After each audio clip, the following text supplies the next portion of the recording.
ने सिर्फ आसमान की तरफ देखकर कहा, ए पत्थर, अगर तू अल्लाह की तरफ से आया है तो आ और मुझे कुचल कर मार डाल, लेकिन अगर तू शैतान की तरफ से आया है तो अल्लाह के हुक्म से वहीं रुक जा। ये बात कहते ही अल्लाह के हुक्म से पत्थर की जुबान खुल गई। पत्थर कहने लगा, या ख्वाजा गरीब नवाज, मैं शैतान की तरफ से आया हूँ, मुझे माफ कर दो, मुझे बचा लो।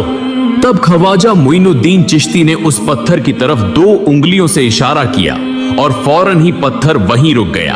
तब से आज तक वो पत्थर तारागढ़ पहाड़ पर खड़ा है और तारीख का गवाह है।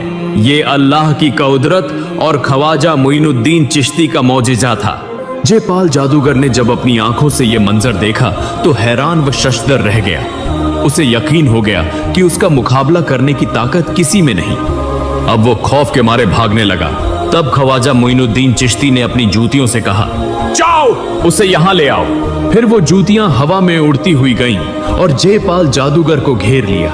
वो किसी तरफ भी न जा सका।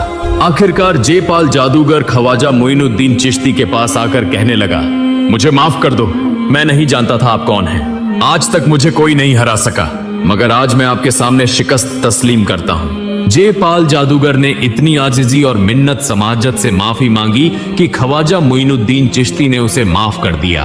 तब जयपाल जादूगर ने कहा, आप कौन हैं इतने रहमदिल? मैं आपको कत्ल करना चाहता था, इसके बावजूद आपने माफ कर दिया।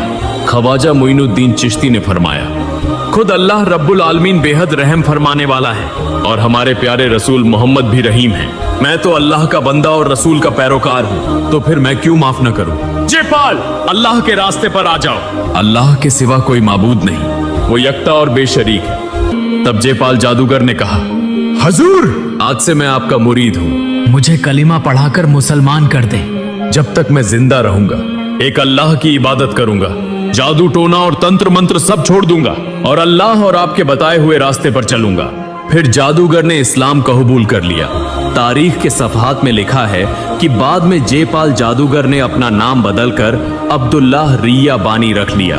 कहा जाता है कि बाद में वो एक वली के तौर पर मशहूर हुए।